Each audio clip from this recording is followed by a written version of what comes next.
Hello YouTubers, I'm Justin, and today on Dash and Run we're going to be doing the follow-up video to the recently unboxing video I did of this camera here, which is the Polaroid Snap. Now if you want to look at the unboxing video, I'll leave the information down below, but in this video basically we're going to be having a look at the actual camera and taking some pictures and comparing it to one of the other previous Polaroid cameras. Anyway, let's start with a tour of this camera.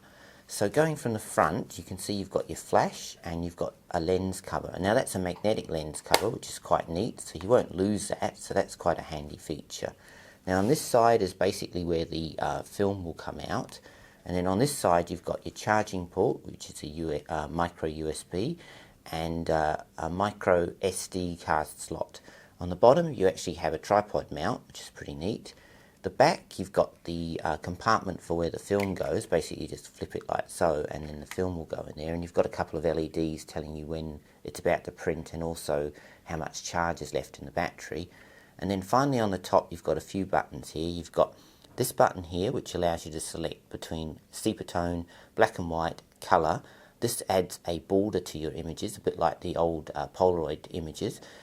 This is your timer button, your trigger firing button, and the on and off switch is kind of unusual. It's basically this here, which is actually also the viewfinder. So when you press down like that, it pops up. It actually turns the unit on, which is quite an unusual feature. As you can see here, it's lit up and it's come on now. And when you push it down, it actually also turns the unit off. So that's your on and off switch. So that's quite unusual. Anyway, let's go and load some film in this and set this camera up to take some pictures, and we'll go from there. Right, I've got some film now, and it's the Polaroid zinc paper film. Now basically these come in a pack of 10 and they're sort of sealed up in this alfoil material.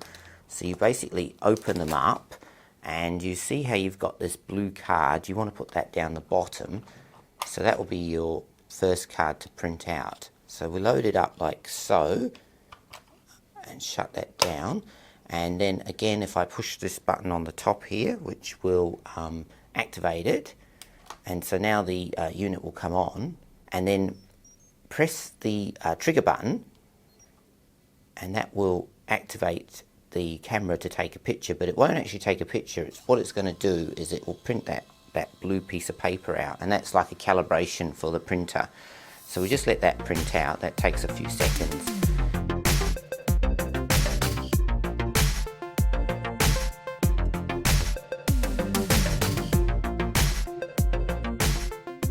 Okay, so we've finally finished calibrating the printer on this camera. So next, let's go and take some pictures and we'll show you what we get from that. Okay, so before we go and take the Polaroid Snap out and use it, I've just brought in the previous Polaroid model. Now this is the Z2300, and what I'm going to do is set the Snap and this model up on a tripod type mechanism and basically take the pictures from this camera and the Polaroid Snap so that you can have a look at the image quality between this one and the Polaroid Snap to see if there's any difference. So give me a sec and I'll find some way of setting this all up and I'll come back and show you what I've done. Okay, so we've got the two units together. As you can see, I've mounted them on this apparatus, which is basically a tripod and a cross section, and we've got the two cameras mounted here. So what I'm going to do next is take them out and take some images with them, and then we'll see what the image quality is like between these two cameras, taking basically the same image. They're not going to be quite the same, but as close as I can get it. And also then we'll have a look at the printing speed and see if there's an improvement in image quality and printing speed on the new model over the old one. So next, let's go and take some pictures.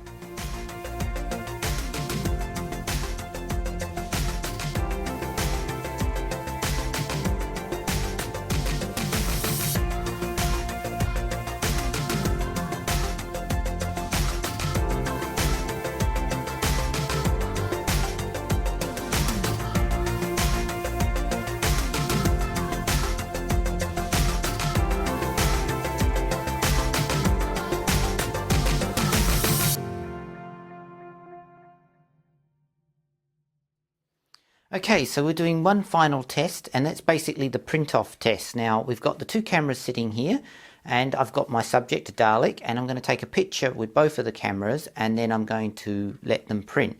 Now, admittedly, this particular Polaroid camera, you have to go in the menu and select print, so there will be a couple of extra seconds while it does that, but it'll give you a rough idea if they're around about the same speed for printing.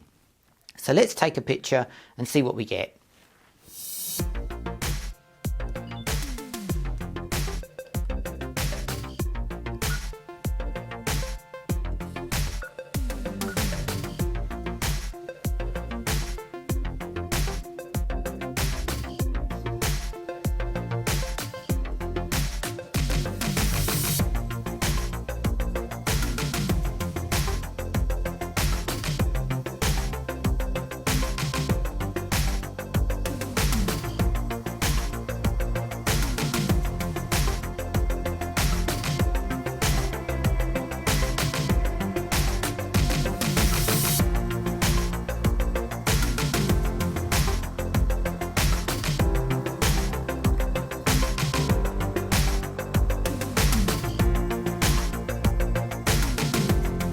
Well, there you go, there's the print test, and there really wasn't anything in it. It wasn't very scientific, but it did give you an idea that they're pretty closely matched, and there's not really anything better about the Snap over the previous model when it comes to printing. Anyway, I want to do one final thing, which is basically show you the printed images from these two cameras. Okay, so let's look at the printouts from these two cameras to give you an idea. Now, the one on the top is the Polaroid Z2300, and underneath is the Snap. Now you can see there's definitely a focal difference, like the Snap is obviously a wider lens, but you can also see when you print these images out on default setting that the Snap is slightly less saturated and a little bit darker than the Polaroid Z is printing out. So it gives you an idea that there's definitely something going on here where the printing isn't quite uniform between the two cameras. Got another shot here, and again this is something similar. You can see you've got the Polaroid Z here, which has produced quite a nice vibrant, probably slightly oversaturated image, and the Snap slightly less oversaturated. But in this case it's actually the Snap that's better. It tends to be a bit more closer to what you're actually seeing, where this is a little bit too much saturated. On this image it's definitely a case of the Polaroid Z producing the better image, and that's this one here, where the Snap I think had a bit of trouble coping with the extreme bright light, because this image was taken with full sun, just to give an idea of how well it copes with full sun. And again, same sort of thing again with this image. You've got a more oversaturated little bee figurine, and in this one it's a lot more duller. And finally you've got these two images, and this is kind of interesting with this. This one's very dark and not so easy to see. This one's a little bit lighter and more saturated. Again, this is the Polaroid Z and this is the Snap. And the other thing I noticed with the Polaroid Z is it tended to get these sort of registration marks. And it also was getting this line here, which you can see, which you didn't get on the Snap, and it was appearing on pretty much all of the Polaroid Z. You'd get this white line where it wouldn't print, so it wasn't quite doing a borderless print. Just a feature. I don't know if it was a malfunction with the printer or if it's just a design flaw with that particular model of camera. Anyway, let's wrap this video up. Well, there you go, there's my look at the Polaroid Snap, and overall I actually quite like the camera. Yes, it doesn't necessarily produce an image quality as good as the previous model, but there is a difference in cost. Now the previous model, I must point out, is still available on the market and hasn't really been superseded by the Snap, and the previous model does offer a few features that the Snap doesn't offer, like it does have a video mode. It also has the ability to print your images from other cameras, because you can put them on the memory card and then print them off with this, where the Snap basically all it can do is print the image you've taken and then it stores an image on the SD card for later printout. So there's a couple of differences between the two. Would I get this camera if I was looking for an Instamatic camera? Probably yes. I think it's quite a trendy looking camera, and it certainly produces reasonably nice images.